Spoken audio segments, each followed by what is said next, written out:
Hey guys, what's up? It's me, the Cubing Bear, and today we're going to be learning how to solve the Megaminx.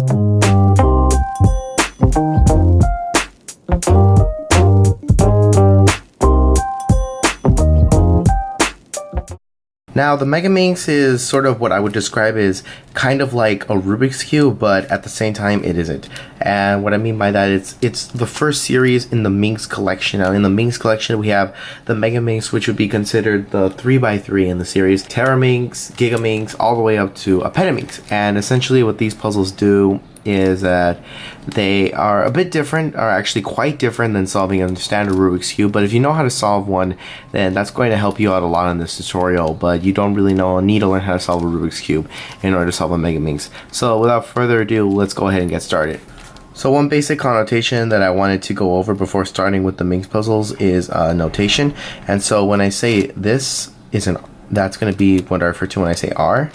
This would be R prime, this would be a U, U prime, F, F prime, L prime, L,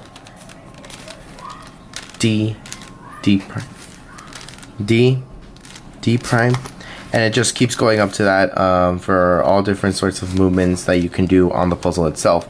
So without further ado, let's go ahead and scramble this. We're going to be starting off by going ahead and solving for the white star right here, and by doing that, we're going to be solving these 5 pointing of the star. And to do that, you just want to look around for the puzzle for different pieces. Okay, so we could see that we have one right here. This is a blue and white, so you would just line up with blue and white right there, and you would just keep moving the white phase until eventually you would hit blue with white, and that's going to be solving the first of the edges, and then you would just look around for more. Here's a purple, and you could see that there's a purple right there, so I would move it around until that's there, and I would move that piece in there. See, here's a green and white, so you would just move it to a layer that's not of the primary colors. When I say primary colors, I usually mean that this would be the main phase, and these are the primary colors that are connected to that phase. And so since white is connected to purple, green, red, blue, and yellow, the colors that we want to work with for space problems and for like scratch work, it would be our orange, green, pink, cream, baby blue, and the gray. So that's where you would work on different pieces when you're trying to find where the pieces go. So you could see that this goes here, but I don't want to move anywhere on my blue because it's going to mess up this piece right here. So I would just keep continuing along this path until I would find myself with the puzzle that's right there. So as you can see, the piece goes right there, and when it does that, it's going to leave for it to go into that piece right there, and that's going to solve that side. So let's look around for another piece. Alright, so we can see that we have a piece right here, and since it's on the pink side, it's a good side for us to work with. And we have yellow right there, but as we can see, if we just go like this, then it's not really going to go into the right side. So in order to fix the situation, what you would do is you would put it to a side that's not going there. So as you can see, if I move this down here like this, these two will be together, but as you can see, I separated my white and blue from the white side. So what you would do to fix that is you would just continue on with your doing, move this piece down so it's there, and then you would just move this piece back so that you can move that piece there, that piece is there, that piece is there, that piece is there. And so the last piece to find is the red piece, so which is right here. So I would just keep moving it around the puzzle until this piece and this red come together, and you would just move it down, and that is going to solve your little 5-pointed star. And so now the next step for us to solve is these corners right here. And so solve for the corners, we would look around the puzzle for a corner with a white sticker, so we can see that this says white, but it has red and green, so we would just move this to the red and green side. And so you could see that if the colors connected like red right there, what you would do to put the corner in is you would just move it down, and you can see that we move our piece out of the way, but that's okay because we can move this down, move this back, and then move this piece back. And what that's going to go ahead and do is that's going to fix these corner pieces right here and make us able to go to the next phase, which is going to the green and purple. So let's look for the green and purple piece. So here it is right here. So we just move it right there, and we could see that we can see that. We can see green is with green, so that means we're able to put it in like this. We can see that we move this out of the way, but that's alright. We're just going to move this out of the way first. Move this back there, and then move this back here. And that will solve for this piece and that piece together. And we will continue moving on from there. Here's a piece right here. We can get that piece to go right here, and then we'll just insert it through there. Move this out of the way. Put this piece back in. Put that piece back in, and that's going to solve that part. Keep going on until you have solved your corners. Green and green match, and it's yellow, so move it down, obviously. Move this out of the way, move this back, move that there. As you can see, it slowly solves the whole puzzle, and like we're trying to look for more pieces. So let's say we came down to a situation like this where we have the sticker facing upward, and if we insert it like we normally do, it will not actually reach the bottom. So to go ahead to fix that, what you would do is you would just lift this up by doing an R, as we learned before, doing an R, then doing a U2, R prime, and that will make the white sticker off to the side, because that's what you're aiming for. You're aiming for a sticker to be on either on this side or on this side, and since it's on this side, we can fully put it in. We can fully put it into this piece right here, and that's going to allow us to insert it in like that, like we normally do it, and that's how you would solve for that. Now that we have our white side solved, the next step is for us to work on these edges right here, which correspond to the center pieces. So we can see that we'll start off with the purple and yellow, and look for a purple and yellow piece. I see one right there, so I would move this purple and yellow piece to either color. As you can see, purple and yellow are together right there, and they need to go in as an edge piece would on a 3x3. But if you guys don't know how to do that, here's how you would do it. First, since this is on the left side, you would continue moving to the left. You move this piece up, move this piece originally back where it was, move this piece down, and that pairs the. And what that essentially does is that it pairs these two together, so that when we put them back down here as a regular corner piece, like how we already learned how to do before, it'll just insert it like it normally would, and that will allow us to continue pairing pieces together. To go ahead and tell if your edge is correct, you'll just look between the two pieces. So you can see that this is orange, this is blue, so that the edge that's supposed to go in here is one that has yellow and blue. And so you would just look around for that kind of piece. I cannot find that piece, but I know that green and purple need to go in. So I see purple's matched with purple. So long as you're matched with one of the colors, you should be fine. But now we're going to continue on to solving for that. And to do that, we're going to move it out of the way, move this piece up, move this piece back. By doing forward, it moves this piece back too. So now we have a paired edge, and we would just insert it like how we would always insert it, and that solves for that. Now let's see other pieces that we may have. Here's a green and a red.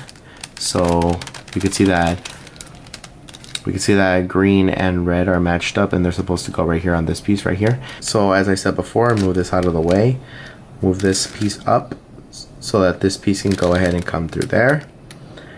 By doing that, we're going to move this piece back down. Now this piece right here wants to go down here, so I would just move it in like so.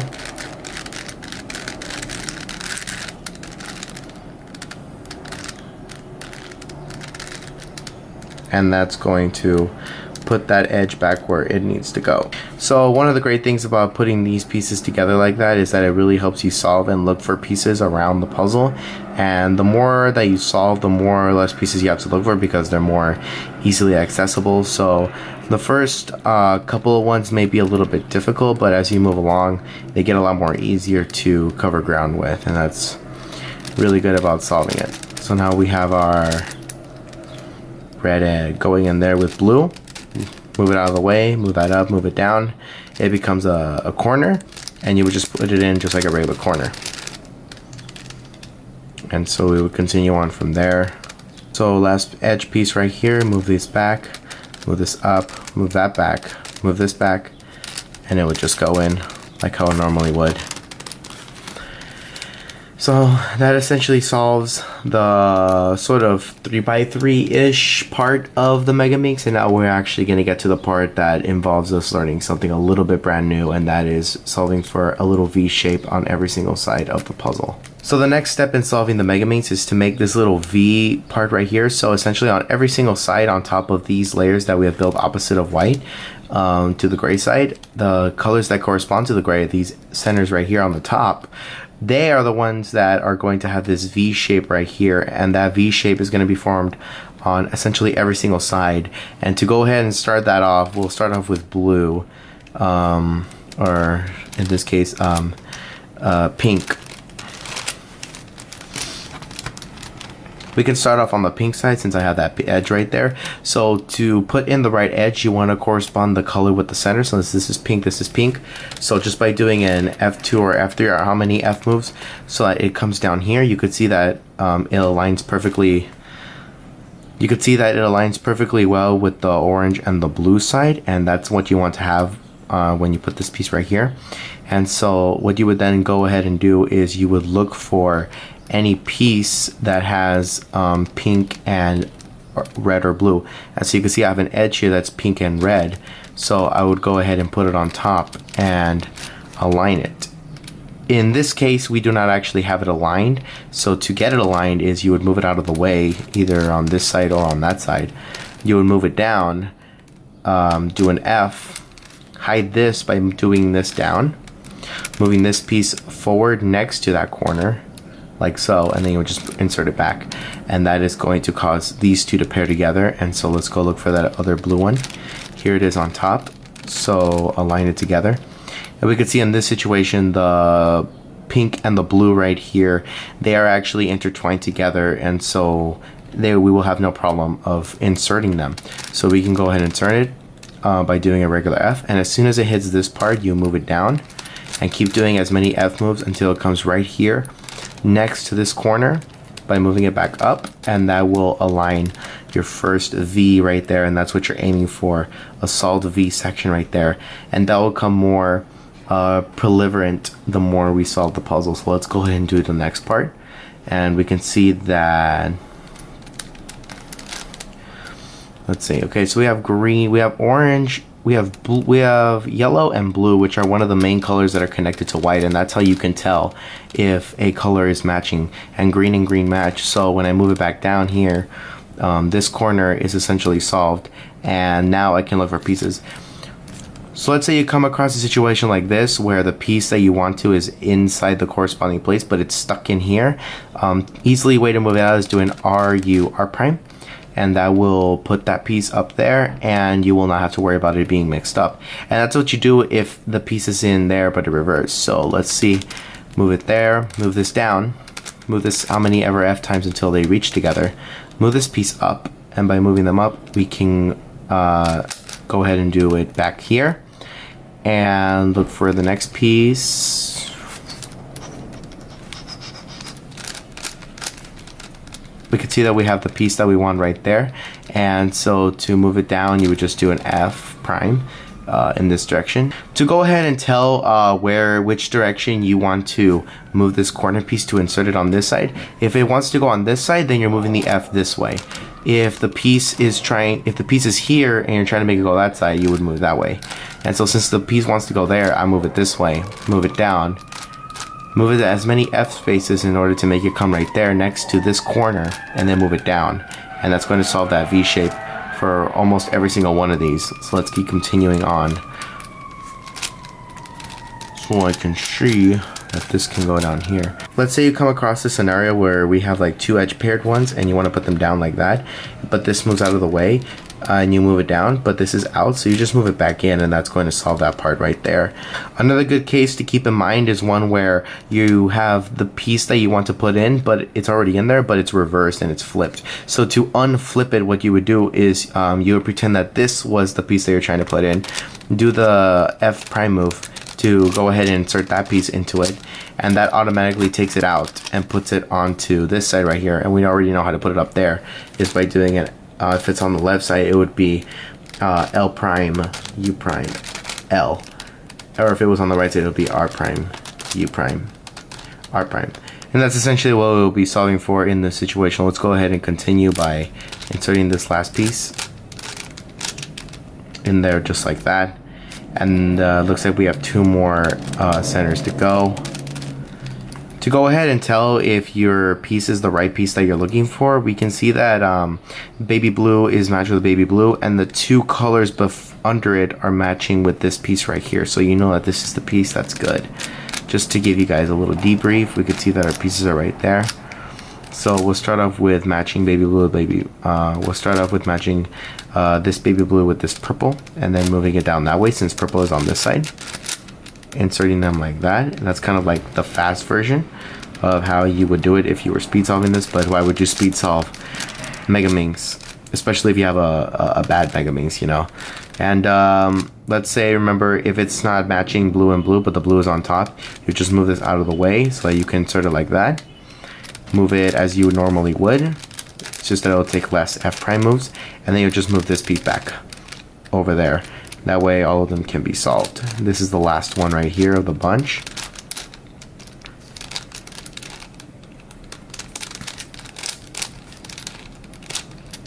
Just making sure that at all times you're moving it down and then doing that piece up right there. And so now we have made it to the final to the last step of solving this entire half of the entire Megaminx, and that is just to put in the corner pieces. Now, to know what right piece is the corner piece, you just want to look for the corners that have the center sticker right there. So this is green, it will go down where the green section is, and you would just insert it like a normal corner. And we already learned how to do that in the beginning. So you just insert it like a normal corner on every single side. You could see that by doing that, it will eventually and slowly solve the entire puzzle for what it is. Let's say that we have a piece that's in here that we want to use for another section. No problem right there. All you do is pretend this is the corner and insert it like it was that corner, and that will automatically move it back up there. And you can continue on with your process. Continuing on.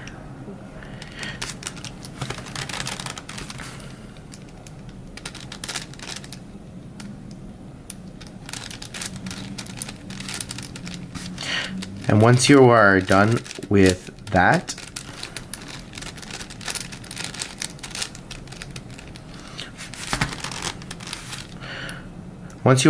you can see that you have solved half of the entire puzzle right there. Half of the Megaminx is solved, and now we just have to work on the last half. And so to solve for the last half, the next part is to solve for these edges, right? Kind of like right there, those edges right there. And to solve for those edges, how you would solve for them is that you would look for a color, sort of like we did at the beginning of the tutorial. I'll give an example. We could see that we have, we could see that we have baby blue and orange up there, and they would go in here because this is baby blue and orange. And so to put it in, you would move it out of the way, move this corner up, and just put them together and just insert it as if it was a normal corner. And you would continue that process. You would continue that process along until every single one of these puzzles is solved, essentially. And then we'll get on to the final step of solving the Megaminx, which is to solve for the last layer. And it is essentially, you are solving for the last layer at this point in time.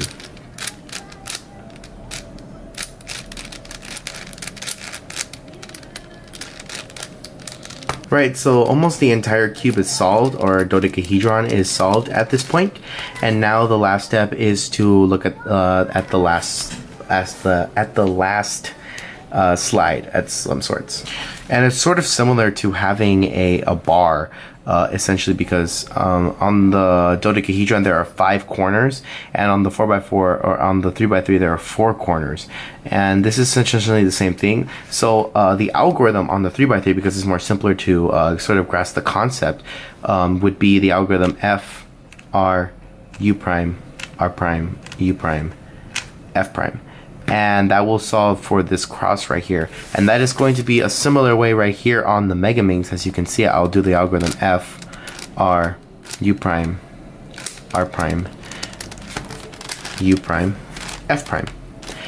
The next part of solving would be to solve for the middle edges, or permuting these colors that are together. As you can see on the 3x3, they're not like that, but they're also not like that on here. But if you come across a section where you move the puzzle, you keep doing a U constantly until you come across a color that's connected to it, you keep that color there. So the algorithm that follows is R, U prime, R prime, U, R, U2, R prime. And that switches all the algorithms. So you would just keep doing this specific algorithm until you have two edges that are connected to them and they're perfect like this. So you see cream is matched cream, pink is with pink, and they're both gray on top. And so you, at that point, is that you would go right here, because these two will be saved. We want to switch the rest of the three, and we'll just do R prime, U, R prime, U, R prime, R, U2, R prime. And that will solve for every single one of these sort of edges. On the Megaminx, we see that we have all these corners and edges that we want to go and fix, but you can see that none of them really match together. And how you can tell if they don't match together is if the colors surrounding it don't match the sides on the side. So you can see that this is cream and pink, and that's supposed to go right here because this is cream and pink right here. It would match with that. But on the Megaminx, we have it on this side. So to move it onto this side that we want to have it on, we would perform the algorithm which holds these two corners. And so the rotation would basically be, these two are safe and they wouldn't be moved. So the rotation would be moving in this direction like that. And you can see that by moving 2 times, we can move this piece right here to here, and it would go there, and that's where we want it to be. So the algorithm to perform this would be a U, R, U prime, U prime, L prime, U, U, R prime, U prime, U prime, L, U.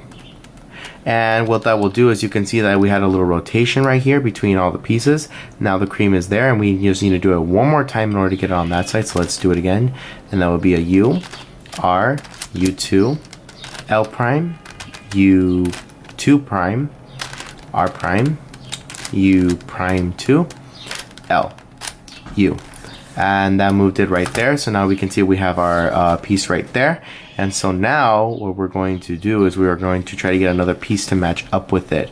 And by performing the cycle 1 time like this, this piece will go there and they will be matched together. So let's do it again.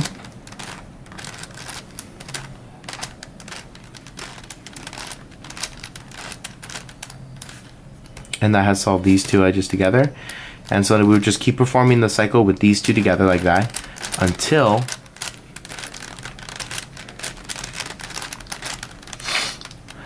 we basically have almost all the corners solved, and we just need to permute 2 more corners. So to permute the different corners that are not flipped upside down, you could obviously corner twist it and that would solve it, but that's not the way that us cubers do it. You know, we gotta do it the way that you know it's intended to be. And so to start off by doing that, we are going to flip this like this, so that the you would be facing like that. So you would just flip it on its side like that.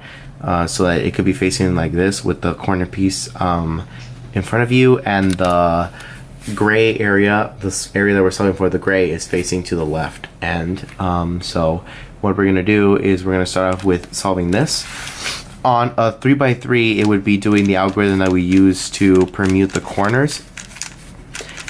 And so I'm going to teach it to you right here. So a lot of the fundamentals of solving a 3x3 are in fact inside of solving a Megaminx. But if you do not know how to solve a 3x3, learning this will help you for the process of solving a 3x3 in my 3x3 tutorial. So let's get started. Right here we have the gray. The gray side on the left, and the piece that we want to permute is on the right.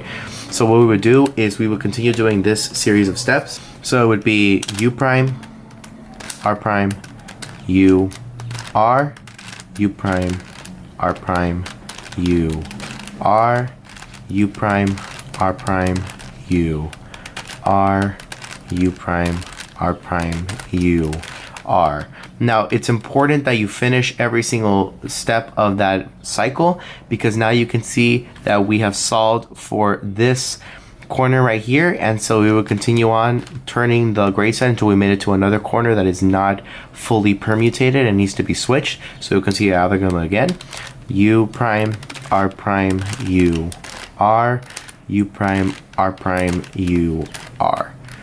And you keep doing that cycle, making sure to complete the R at the end, so that this corner is solved, and you keep going on until all the corners are solved, and that's going to be left with having you a completely solved Megaminx. I hope this tutorial really helped you guys on learning how to solve a Megaminx. It was definitely pretty amazing and incredible how the Megaminx is actually the first puzzle that I ever owned, and the first Rubik's Cube I've owned. I never actually started off with a Rubik's Cube. I started off with actually the Megaminx. And this is basically the method that I learned from other methods and combined it into one. So I thought it would be great to show you guys how I solve my Megaminx. Obviously, this is the way I solve it. If you guys like this video, go ahead and give it a like, and make sure you like the video, subscribe, and share it with all of your fellow cubers. Until then, I will be coming out with another tutorial. It'll be the 9x9 series coming out in a few days. Till then, it's the Cubing Bear out. Peace out, guys.